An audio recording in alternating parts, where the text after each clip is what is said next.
tal? Muy buenas tardes. Qué gusto poder acompañarle una vez más en Hechos Meridiano a esta hora del mediodía, darle la bienvenida a usted a nuestro noticiero. Tenemos, como siempre, nuestras redes sociales a su disposición para que usted pueda comunicarse con nosotros a través de Facebook. Nos encuentra como TV Azteca Honduras. Le da me gusta a nuestra página y de esa manera podemos estar compartiendo e interactuando durante esta hora de información aquí en Hechos Meridiano a través de TV Azteca Honduras.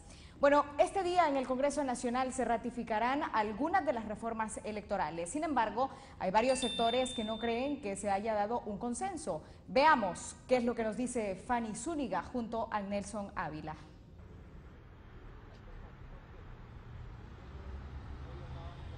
Así es, en efecto. Muy buenas tardes, licenciada Marlene Allen. Este día en el Congreso Nacional de la República se pretende continuar con el tema de las reformas electorales.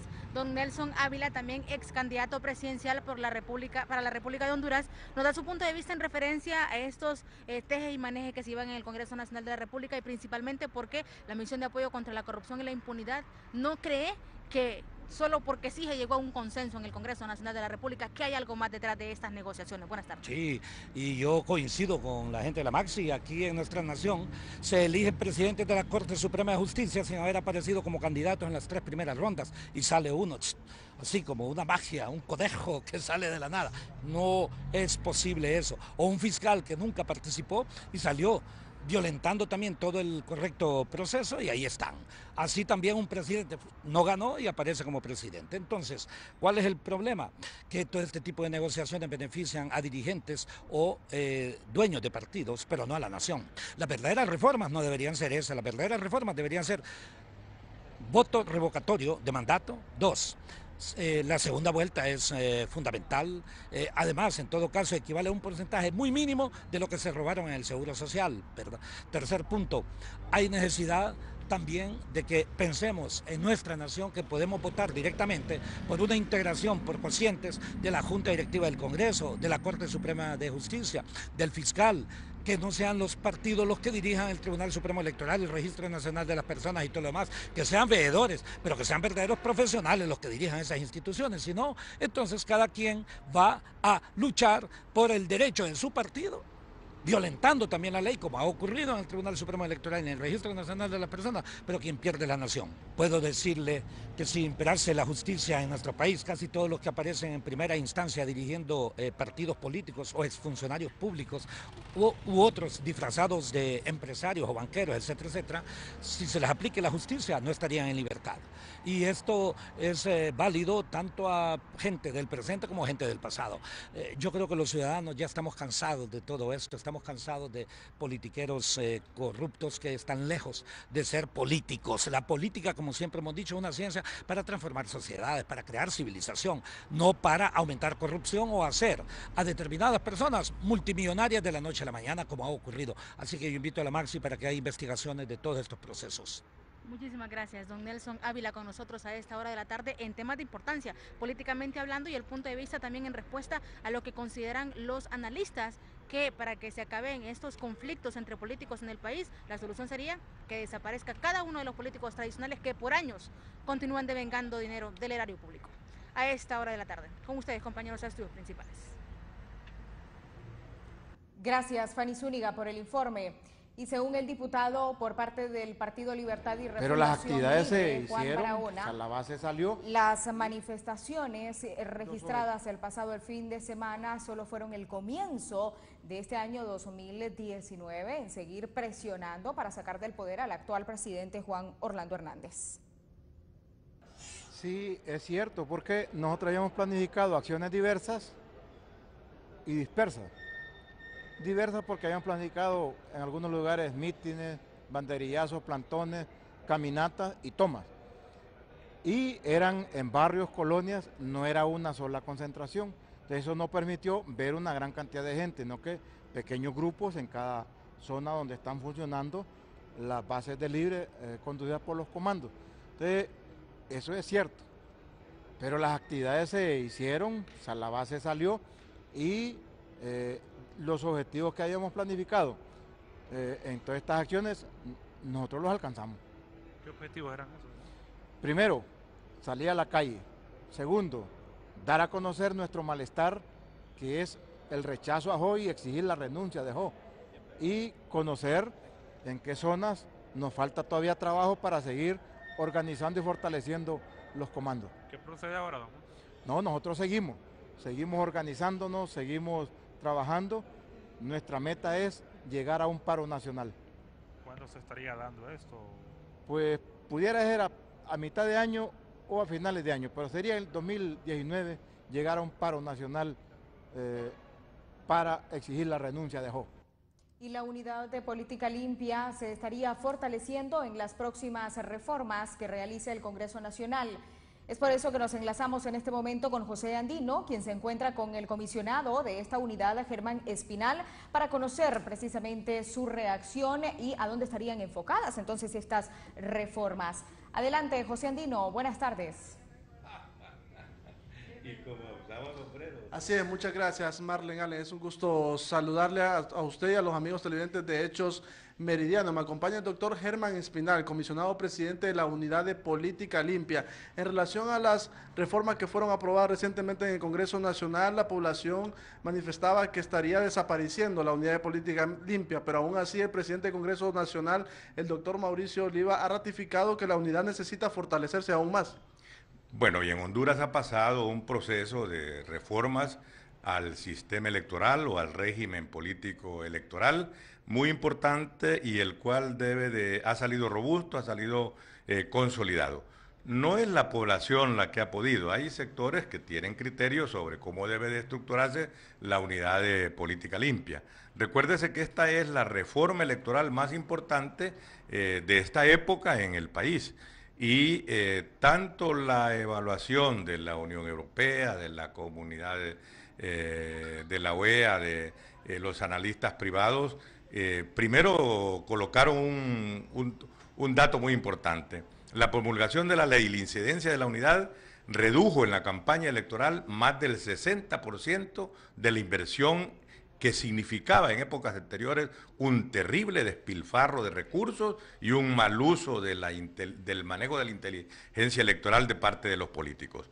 Un periodista norteamericano decía, da pena llegar a un país tan pobre y ver cómo lo empapelan, que parece más una feria o un circo que una campaña electoral. Eso cambió a partir del surgimiento de la unidad de política limpia. Y hoy estamos en una nueva época. ¿Qué es lo que ocurre entonces? Tanto los promotores como la demanda de la población hondureña por crear esta unidad ha hecho que sea necesario una actualización de la ley, un fortalecimiento de la misma. Esta unidad requiere, como en México, en Colombia, en Costa Rica y en otros países y en Europa mismo, donde hay fortaleza institucional, una plataforma tecnológica que nos permita en tiempo real estar informando a la prensa, al periodismo y al ciudadano común y corriente. Nosotros hemos hecho lo propio, sin embargo hemos tenido limitaciones de tipo presupuestario y tal como lo colocó con buen sentido la presidenta de Transparencia Internacional, esta unidad requiere autonomía, independencia y requiere un modesto presupuesto que le permita asumir sus responsabilidades. Actualmente depende del Tribunal Supremo Electoral y ahora sería dependencia del Consejo Nacional Electoral que estaría que creó ya el Congreso Nacional. Sí. Esta unidad necesita ser independiente totalmente. Es lo que el análisis burocrático recomienda, ¿verdad? Y a lo que aspiramos nosotros. Es más, de alguna manera también deseábamos estar con un rango constitucional. El presidente del Congreso ha dicho lo correcto, es decir, vamos a mantener la unidad, la vamos a fortalecer y el análisis en el debate parlamentario que viene en este momento determinará cómo quedamos. Hasta este momento, según la ley, nosotros estábamos adscritos al Tribunal Supremo Electoral, con independencia relativa y autonomía también relativa. Recuérdese que esto todo es relativo, ¿verdad? Sin embargo, hemos tenido el apoyo en su momento, ¿verdad? Y han habido criterios de cómo organizarla de nuevo. Y nosotros pues respetamos esos criterios porque lo que hemos decidido es que la unidad sea factor de cambio, de transformación y de nuevo régimen jurídico del ente electoral, que ya se ha decidido y que en esta nueva legislación va a estar aprobado. Gracias al doctor Germán Espinal, dando detalles en cuanto al fortalecimiento de la unidad de política limpia y que el Congreso Nacional ha ratificado que la estaría fortaleciendo en las próximas reformas a esta unidad. Con este contacto, Marlene, yo retorno con usted al estudio principal. Y gracias, Rito Zelaya, también. Salud. Gracias al periodista José Andino por la información. Bueno, y el último informe que fue publicado por Transparencia Internacional señala que Honduras es uno de los países que sale reprobado en cuanto a la transparencia. Esto debido a la falta de información de dependencias o programas estatales, más otros factores. Walter Pérez dialoga en este momento con Hugo Maldonado, un defensor de los derechos humanos, para conocer su punto de vista sobre este informe. Buenas tardes, Walter, adelante con la información. Así es, Marlene, muchas gracias. Me acompaña en estos momentos el presidente del CODE, don Hugo Maldonado, en torno a esto que ha indicado Transparencia Internacional. Don Hugo Maldonado ha colocado en la posición número 29 a Honduras en temas de corrupción. ¿Cómo interpretarlo? Mire, yo tengo entendido que a nivel del país se ha hecho una lucha contra la corrupción, se ha hecho conciencia inclusive a nivel de todos los ministerios del país, y se ha logrado minorizar bastante el flagelo de la corrupción. Creemos que tenemos que seguir buscando mecanismos para lograr que Honduras pueda seguir teniendo nuevos rankings a favor de la sociedad, porque menos corrupción, esos centavos son dedicados más al aspecto social de la sociedad hondureña, pero que hay que reconocer que se han hecho esfuerzos. Ya no es la misma corrupción de antes, ¿verdad? Pero que se debe continuar en esta lucha frontal, sí.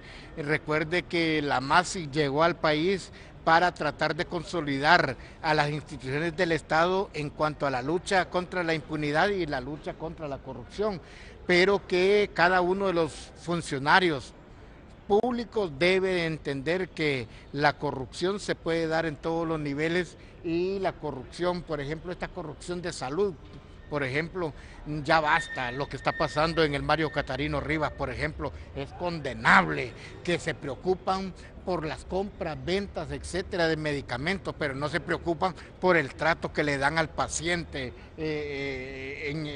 los médicos, etcétera. Independientemente de las condiciones, pero un médico es un médico y debe darle la atención debida y actuar con la responsabilidad del caso.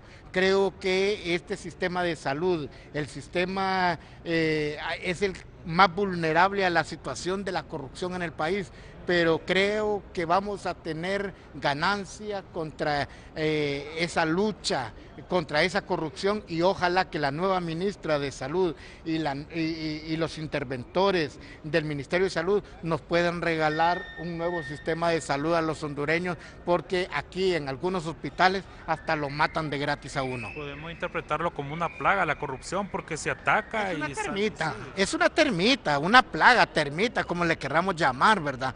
Pero que debemos de aportar todos y todas para irla erradicando, porque debe de ser así. Yo creo que las farmacéuticas también deben de ser serias y no estar en esos cordones de crimen organizado que tienen para vender, para llevar medicamentos, etcétera. Debe terminar, no estar vendiendo medicamentos ya vencido o que está próximo a vencer porque es el Estado el que lo va a comprar. Todas esas cosas deben de regularse y deben de cambiarse de actitud, porque ahora entre cielo y tierra ya no hay nada oculto. Hugo, ¿esto no atenta contra la vida?